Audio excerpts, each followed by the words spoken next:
Não se nasce mulher, torna-se uma. Simone de Beauvoir. O assunto de hoje é menopausa. Como você se sente ouvindo essa palavra?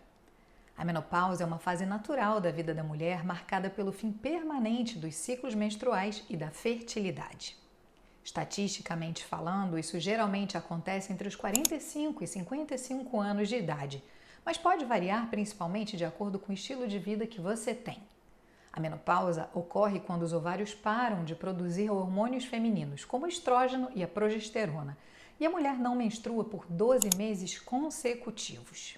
E aqui a gente já começa a perceber que circula uma informação diferente no consenso geral. A menopausa só se inicia quando uma mulher parou efetivamente de menstruar por 12 meses consecutivos. E além da menopausa, é importante a gente saber que existe também a pré-menopausa, a perimenopausa e a pós-menopausa. A pré-menopausa é o que a gente conhece como nossa vida normal, no sentido dos ciclos menstruais e da fertilidade. Ela acontece a partir da primeira menstruação e vai até a perimenopausa. A perimenopausa é quando se inicia a flutuação natural dos períodos menstruais. Esse é um período de transição antes da menopausa, quando os níveis hormonais começam a diminuir e os sintomas começam a aparecer. A perimenopausa é como um aviso de que a menopausa está a caminho. E ela pode durar de 4 a 7 anos. Por último, a pós-menopausa, fase que se segue à menopausa, onde os sintomas podem continuar, mas geralmente diminuem com o tempo. Inicialmente, o estudo da menopausa era voltado especificamente para temas relacionados à fertilidade. Mas de alguns anos para cá, a menopausa começou a tornar-se importante para outros estudos conexos de diversos cientistas, como, por exemplo, o estudo sobre o Alzheimer, devido à redução de memória, a osteoporose por causa da diminuição da densidade óssea e doenças cardiovasculares por conta da redução do estrógeno, que tem efeitos protetores para o coração. Dentre os sintomas mais comuns da menopausa, a gente pode ou não sentir as ondas de calor ou os fogachos, que é a sensação súbita de calor, geralmente no rosto e no tronco, e que pode durar de alguns segundos a vários minutos. Aliás, já foi comprovado que essas ondas de calor são tão intensas que têm influência sobre o nosso cérebro, trazendo como consequência a dificuldade de raciocinar. Já os suores noturnos são sudorésias excessivas durante o sono. Nesse caso, o impacto é sobre o ciclo circadiano, interrompendo nosso descanso e, consequentemente, a nossa performance no dia seguinte. Nas alterações de humor, verifica-se a irritabilidade, a ansiedade e depressão, que acontecem sobretudo devido às mudanças hormonais.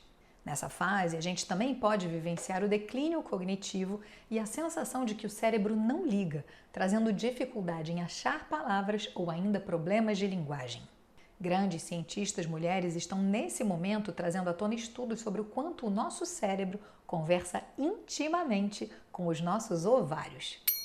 E por último, a diminuição da libido, que traz uma redução do desejo sexual e que também está relacionada às mudanças hormonais. A questão toda é que isso não é algo que vai acontecendo gradativamente no cérebro, mas nos afeta mais como uma montanha russa. E daí a importância não apenas de saber muito sobre o assunto, como conversar sobre menopausa com seu companheiro ou companheira e membros próximos da sua família. A boa notícia, por outro lado, é que conforme envelhecemos, os sintomas vão diminuindo.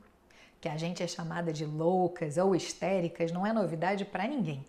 Mas vale lembrar que a palavra histeria vem do grego e significa útero. A conexão entre a palavra e o útero remonta à Grécia Antiga, onde se acreditava que a histeria era uma condição exclusivamente feminina causada por um útero errante que se deslocava pelo corpo, provocando diversos sintomas físicos e mentais. Essa ideia foi proposta pelo médico Hipócrates, que via a histeria como uma doença associada aos distúrbios do útero. Na Idade Média e durante o Renascimento, a noção de histeria continuou a estar associada às mulheres e à saúde reprodutiva. Somente no final do século XIX, com o trabalho de Sigmund Freud, que o termo começou a ser reinterpretado dentro do contexto da psicanálise. Freud teorizou que a histeria estava relacionada a traumas emocionais e conflitos psicológicos, e não apenas a fatores físicos ou reprodutivos. Essa associação histórica e cultural da histeria com o gênero feminino contribuiu para estigmatizar as mulheres que exibiam sintomas de angústia psicológica ou emocional, reduzindo-os a questões ligadas à sua biologia, em vez de reconhecer as complexidades da saúde mental. Hoje, o termo histeria caiu em desuso na prática clínica, sendo substituído por diagnósticos mais precisos e menos carregados de conotações históricas pejorativas, como transtorno de conversão ou transtornos somatoformes. Uma das cientistas que mais tem se destacado nesse estudo é Lisa Mosconi. Mosconi é professora associada de Neurologia e Radiologia da Weill Cornell Medicine, diretora da Women's Brain Initiative e do Programa de Prevenção de Alzheimer.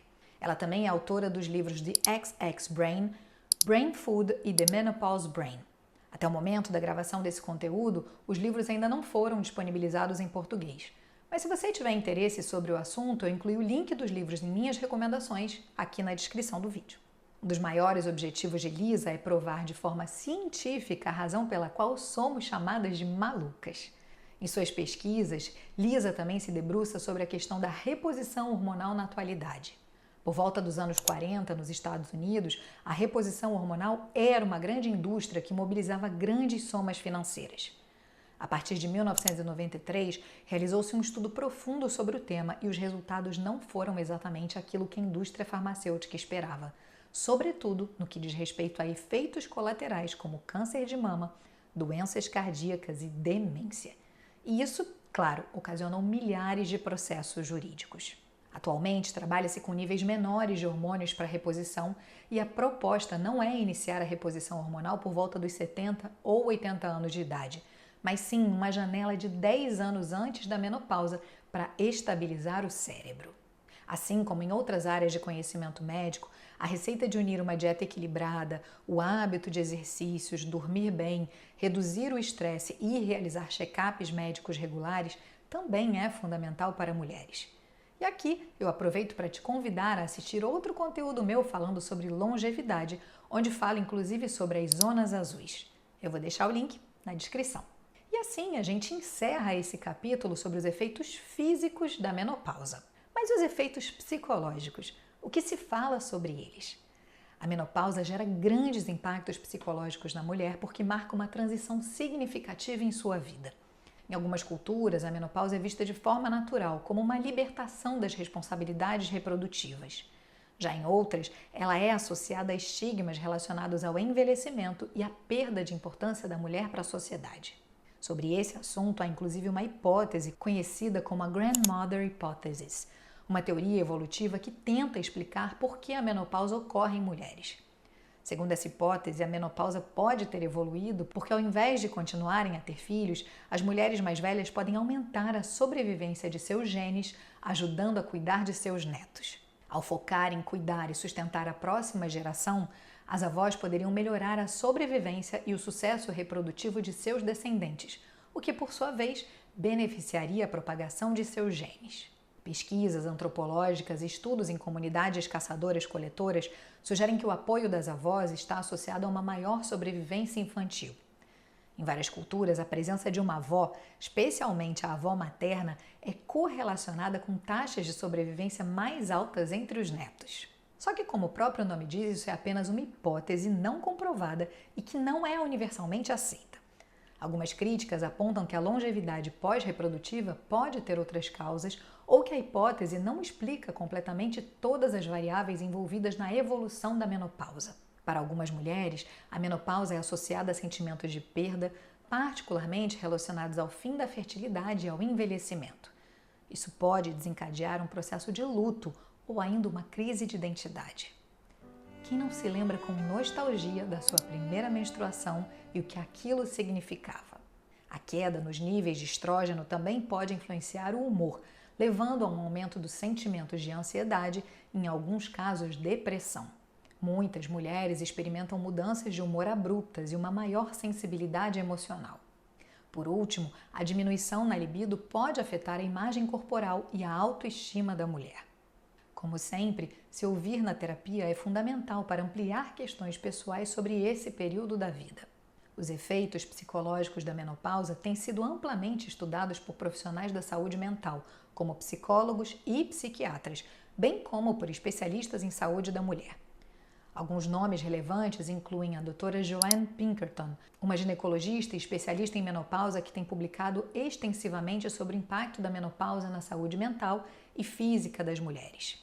Doutora Nanette Santoro, professora de obstetrícia e ginecologia da University of Colorado, com pesquisas focadas nos aspectos hormonais da menopausa e suas implicações psicológicas. E por último, a doutora Susan Nolen Oksema, uma psicóloga que, embora falecida, deixou um legado de pesquisas sobre a depressão em mulheres, incluindo as que passam pela menopausa. Já nas organizações que se debruçam sobre esse tema, destacam-se a North American Menopause Society, uma organização que oferece uma ampla gama de recursos sobre a menopausa, incluindo seus impactos psicológicos, e a The Menopause Exchange, que fornece informações e artigos escritos por profissionais sobre vários aspectos da menopausa, incluindo a saúde mental. Ainda que haja muita informação disponível, há também muitos mitos e preconceitos ao redor desse tema. Por isso, manter o conhecimento de forma continuada, buscar um psicoterapeuta para lidar com questões psicológicas e um médico para um acompanhamento regular é essencial para viver uma menopausa e uma pós-menopausa com leveza. Como diria Eleanor Roosevelt, ninguém pode fazer você se sentir inferior sem o seu consentimento. Se você curtiu esse conteúdo, eu te convido a se inscrever no meu canal e a compartilhar esse vídeo com alguém que também pode se interessar sobre o tema. Na descrição você pode saber mais sobre quem eu sou e como o meu trabalho pode te ajudar a ter mais consciência de quem você é, para que possa curtir a segunda metade da sua vida com mais leveza.